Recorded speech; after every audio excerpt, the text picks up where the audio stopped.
কালকে রাতে এই খবরটা শুনে খুবই কষ্ট পেলাম। মনে হচ্ছে যেন পায়ের তলা থেকে মাটি সরে যাচ্ছে। সত্যি এরকম একটা ঘটনা শুনবো কখনো আশা করিনি গো।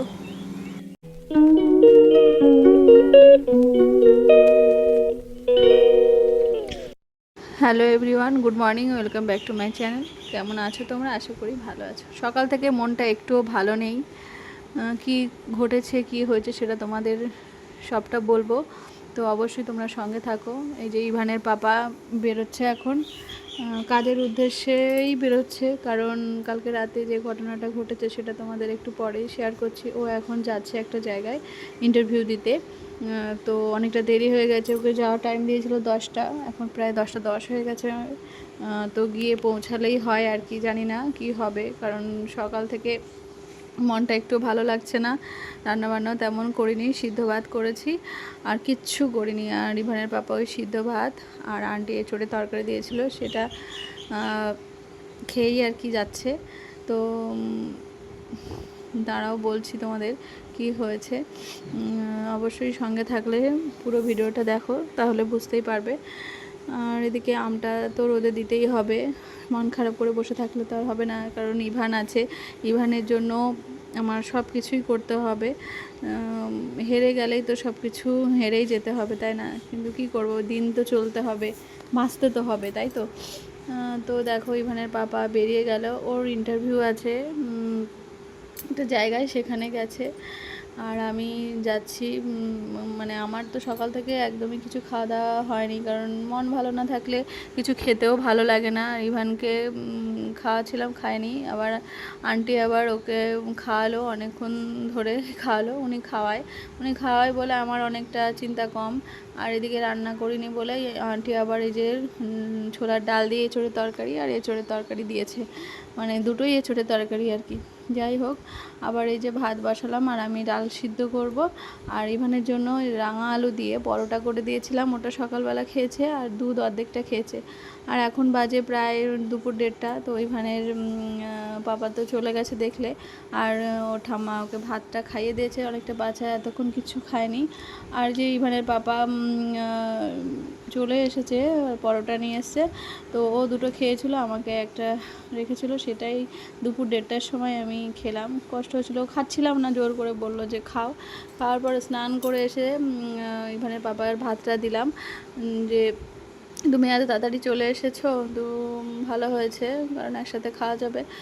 আর এখানে পাপা বললো না আমার আরও এক জায়গায় যেতে হবে, ওখানে আমার এক জায়গায় ইন্টারভিউ আছে, ডাকছে। ঠিক আছে তাহলে খাওয়া দাওয়া করেই যাও আর কি। এই যে আজকে আমার দুপুরের মেনু ডিম পোচ আর ডাল সিদ্ধ আমি করেছি, আর আন্টি এই 2 রকম তরকারি আর কি দিয়েছে, চাটনি আছে তার সঙ্গে। তো আমি বললাম ঠিক আছে তাহলে যাও। আর এই দেখো দুষ্টু ভাত খেয়ে তারপরে এখন খইয়ের মোয়া খেতে শুরু করে দিয়েছে আর কি। আর এই খইয়ের মোয়াটা আন্টি বানিয়ে দিয়েছে, ও ঠাম্মা বানিয়ে দিয়েছে, অনেকগুলো বানিয়ে দিয়েছে। ও এটা ভালোবাসে বলে উনি গুড় কিনে খই এনে তো ওর জন্য বানিয়ে দিয়েছে। ওকে প্রচণ্ড ভালোবাসে, ও খুব ভালোবাসে ওর ঠাকুমাকে। মানে কোনো খাবার খেতে ইচ্ছা করলে ওর ঠাকুমাকেই বলে যে খই দাও, খই আছে, খই খাবো। তো ঠাকুমা একদিন সব কিছু জোগাড় করে এনে নিজে নিজে বানিয়ে আমাকে 1 বস্তা খইয়ের মোয়া দিয়ে দিয়েছে, যে বললো যে ওকে একটা করে প্রতিদিন দেবে, যখনই খেতে চাইবে দেবে আর কি। আমি বললাম ঠিক আছে তাহলে তাই হবে। সত্যি এক এক সময় মনে হয় যে মানুষ, কিছু মানুষ আছে যে তারা মানে খারাপ লাগে তাদের ব্যবহার, কিন্তু পর মানুষও এত ভালোবাসে, এটা ভেবে খুবই ভালো লাগে যে না যাক, আমার ছেলেটাকে তো কেউ তো ভালোবাসছে।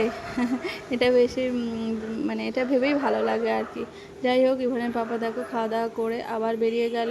এখন বাজে প্রায় 5:30। ও বললো আমার সন্ধ্যাবেলা যেতে বলেছে। আমি বললাম ঠিক আছে তাহলে যাও। 5:30টার সময় বেরোচ্ছে, আর আমার তখন নাম তোলা হয়নি। ইভানও সারা দুপুর একটুও ঘুমায়নি, মন ভালো লাগছে না। আর ও এত সারাদিন এক জায়গায় ইন্টারভিউ দিয়ে এসে আবার যাচ্ছে, আস্তে আস্তে অনেকটা রাত হয়ে যাবে। তো কী করবো, ইভানকে আর ঘুম পাড়ানি, আমগুলো তুলে নিই, তুলে দেন চেষ্টা করবো ওকে ঘুম পাড়ানোর। মনে হয় না ঘুমাবে, কিন্তু কী করবো, আর বাচ্চারা তো এরকম করেই, তাই না? সারাদিন দুষ্টুমি করে, তার মধ্যে আবার এদিকে টেনশান, কী করবো আর বলো। তার মধ্যে দিয়েই চলতে হবে, কিছু করার নেই আর কি। এই যে আমগুলো দুটো রোদ লাগানো হয়ে গেছে, এবারে আমি বোতলে দিয়ে দেব আচার বানানোর জন্য আর কি। আর দেখো সন্ধ্যাবেলা ও বললো যে খাবে, এটা দুধ খাবে, তো দুধের সঙ্গে আমি কর্নফ্লেক্স দিয়ে দিয়েছি। দুধ খাচ্ছে না, কর্নফ্লেক্সটা খুঁটে খুঁটে আর কি খাচ্ছে। দুটো মোয়া খেয়েছে আর এগুলো একদমই খেতে চাইছে না আর কি। দুধটা খেলেও অনেকটা হয়, দুধ খাবে না, খাইয়ে দিলে খাবে না, দুষ্টুমি করে আর কি। দুধ খাওয়ানোর পর আমি একটু মাথা টাথা আঁচড়ালাম, একটু ফ্রেশ হলাম, ঘরটা পরিষ্কার করলাম, চলে আসলো। দেখো বললো যে উঠোনে আমি একটু হাঁটবো, ঘুরবো। আমি তো ঠিক আছে চলো। এই যে এসছে, আর ঠাম্মা সন্ধ্যা দিয়েছে আর বারবার ফু দিয়ে নেভানোর চেষ্টা করছে আর কি। তো চলো তোমরা ব্লগটা দেখতে থাকো। তো ইভানকে নিয়েই আমি এই বাইরে একটু ঘুরছি, বিকালবেলাটা মুখে হাঁটাচ্ছি। ওর মনটা একটু ভালো লাগে, পার্কে নিয়ে যায়, কিন্তু আজকে মনটা একটু ভালো লাগছে না। ইভানের পাপাও চলে গেছে, কখন ফিরবে জানি না। ছেলেটা মানসিক টেনশনে খুবই ভুগছে, আর আমারও ভীষণ চিন্তা হচ্ছে সে কী করব। জানো তো কালকে রাতে যে খবরটা পেয়েছি সেটা হলো হচ্ছে ইভানের পাপা যেখানে কাজ করতো সেখানে কাজটা আর কি চলে গেছে। তো কি করব, খুব টেনশনে হয়ে গেছে, কি করে সংসার সামলাবো, সংসার চালাবো, প্লাস একটা বাচ্চা আছে, জানোই তো আজকাল কেমন খরচ। তো এই সব টেনশানে জন্য মানে খুব মাথা খারাপ হয়ে যাচ্ছে। তো আবার সেই জন্য ওর বাবা ইন্টারভিউ দিতে চলে গেছে। তো কাল রাত থেকেই শুরু করে দিয়েছে কাজ খোঁজের।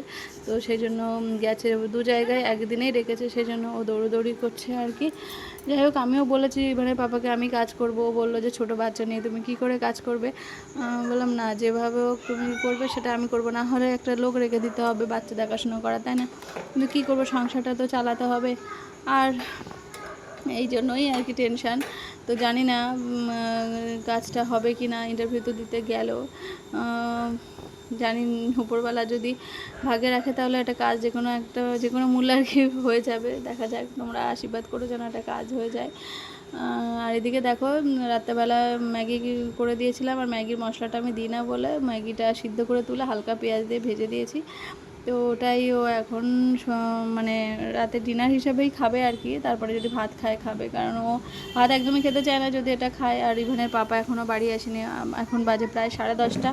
তো অনেকটা রাত হয়ে গেছে, সন্ধ্যাবেলা এটা ওটা খেয়েছিল বলে। আর দেখো এই যে চলে এসেছে, অনেকক্ষণ ওয়েট করার পর চলে এসেছে। এই যে এখন বাজে রাত 11:30। তো অনেক রাত হয়ে গেছে। ও বললো আরও দেরি হয়, বললাম না, তুমি বেলঘরিয়া থেকে ট্রেন পাবে না, তুমি তাড়াতাড়ি চলে এসো। তো বললো ঠিক আছে তাহলে আসছি। আর বাজার তেমন ছিল না, আলু তেল কিছুই ছিল না। তো এই যে আলু নিয়ে এসছে, এখন আমি এই যে আলু দিয়ে তরকারি করব, কারণ বাজার করার সময় পাইনি। আর সারাদিন দেখলেই তো কেমনও ব্যস্ত, সেই জন্য আর কি বাজার টাজার করতে পারিনি। আর সামনের দোকান থেকে একটু আলু নিয়ে এসছে, আর ইভানের জন্য ফুটি নিয়ে এসছে। রাত হয়ে গেছে, সমস্ত দোকানও বন্ধ হয়ে গেছে, এই জন্য আর কি। আর এই দেখো বাটারফ্লাই ঘরে ঢুকেছিল রাত্রেবেলা, সেটা নিয়েই আর কি খুব আনন্দ। বাচ্চারা এইসব জিনিস দেখলে খুব খুশি হয়। তো ফুটিটা নিয়েও খুব খুশি, অনেকক্ষণ দুষ্টুমি করছিল। একবার ঘুম পাড়িয়েছিলাম, ও ঘুম থেকে উঠেই মানে জ্বালাতন শুরু করেছে। আর তারপরে ওর বাবাকে বললাম ফুটি নিয়ে এসো না, তো কান্না থামছে না, কান্নাকাটি করছিল। ঘুমের মধ্যেই আর কি স্বপ্ন দেখেছে মনে হয়, কান্নাকাটি করতেই ফট করে উঠে গেছে আর কি। তো ফুটিটা দেওয়ার পরে শান্ত হয়েছে। এবার আমি যাব রান্নাঘরের দিকে রান্না করতে আর কি। তো চলো রান্নাঘরের দিকে যাওয়া যাক। ইভানের পাপা এসে ফ্রেশ হয়ে গেল, এই যে চলে এসেছি রান্না করতে। 2টো আলু দিয়ে আর আর কি টমেটো দিয়ে আর কি আলু ঝোল মতো করছি। আর এদিকে জানো তো রান্না করতে এসে দেখি তেল নেই, সর্ষের তেল। আর কি করবো, ইভানের পাপা তো অনেক রাত হয়ে গেছে এসছে, আর তেল নেই। সে তেল ছাড়া আজকে রান্না করলাম আর কি আলু দিয়ে টমেটো দিয়ে কাঁচা লঙ্কা দিয়ে। দেখো তেল একদমই দেয়নি, তেল একদমই নেই আর কি। যাই হোক, বলতে নেই তাও বললাম। তো এটা দিয়েই, আর ডিম ওর পোচ করে খেতে ভালোবাসে বলে ডিম পোচ খাওয়াই। বললাম তেল নেই, তা ডিম পোচ কী করে খাবে, তাহলে সিদ্ধ করি। তো ডিম সিদ্ধ করেছি আর ওই আলু তরকারিটা করেছি, ব্যাস এটাই আজকে রাতে কোনো রকম চালিয়ে দেবো। তো চলো আমরা এই যে খেতে বসেছি, ইভানকেও আলু দিয়ে মেখে দেবো ভাত। তো এটাই ছিল আজকের ডিনার। আর কেমন লাগলো অবশ্যই কমেন্ট করে জানিও আজকের ব্লগটা। আর কি বলবো, তোমরা একটু আশীর্বাদ করো যেন ইভানের পাপার একটা কাজ হয়ে যায়, কাজ পেয়ে যায়, তাহলে আমাদের একটু চলতে সুবিধা হয়। কি বলবো, আর এসব কথা শেয়ার করতে নেই, তারপরেও করলাম, কারণ এত সমস্যার মধ্যে যাচ্ছি কিন্তু কিছু করার নেই। তো যাই হোক, তোমরা সাপোর্ট করো। Tata, good night.